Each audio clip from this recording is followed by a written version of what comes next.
Welcome to the third pre-launch video for the Legacy Man project. Today I'd like to take just a couple of minutes and talk to you a bit more about the heart behind Legacy Man. You see, I first started thinking about legacy many years ago when I taught through the book of 1 Samuel. Samuel rose to prominence in Israel at the end of an age called the Judges.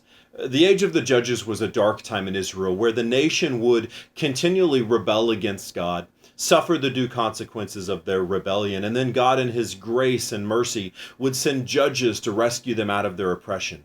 Samuel was the last of these judges, and as I was studying for that first message in the book of 1 Samuel, I went back to the beginning of the book of Judges to refresh my memory of what was going on at that time. And that day, as I was studying, I was struck by this verse in Judges chapter 2, verse 10. The context is that Joshua and the men and women that were of Joshua's generation were dying off, and a new generation was rising up. And Judges 2, verse 10 says that when Joshua and those people died, a new generation arose that did not know the Lord or the works of the Lord.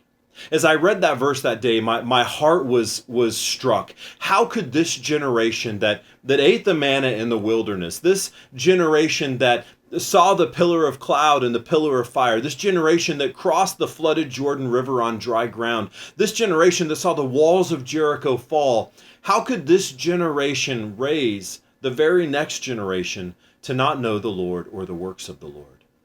But that was their legacy. And I decided that day that it wouldn't be mine. And my hope and prayer is that it wouldn't be yours. As I think about Legacy Man, my mind races with the ideas and the vision that I believe God has given me. Ideas for videos like this one, encouraging men to walk with the Lord. Messages that come out daily, resources and articles, maybe even camps and groups of men getting together. Now, I have no idea how God is going to use Legacy Man, but what I do know is that God desires to raise up a generation of men, women, and children who will love Him, serve Him, and who will, no matter the cost, stand in the gap for a world that is hurting and in desperate need of Jesus. You see, Legacy Man isn't about all of those ideas that I was talking about before, but Legacy Man is about the people. It's about the people watching this video right now. It's about the people who will watch the videos and listen to the podcasts and maybe attend the groups in the future. It's about people who will be impacted in other ways by various aspects of the ministry. And it's about people who will never know the word Legacy Man, but will know Jesus because Legacy Men stood in the gap and showed them the love of Christ.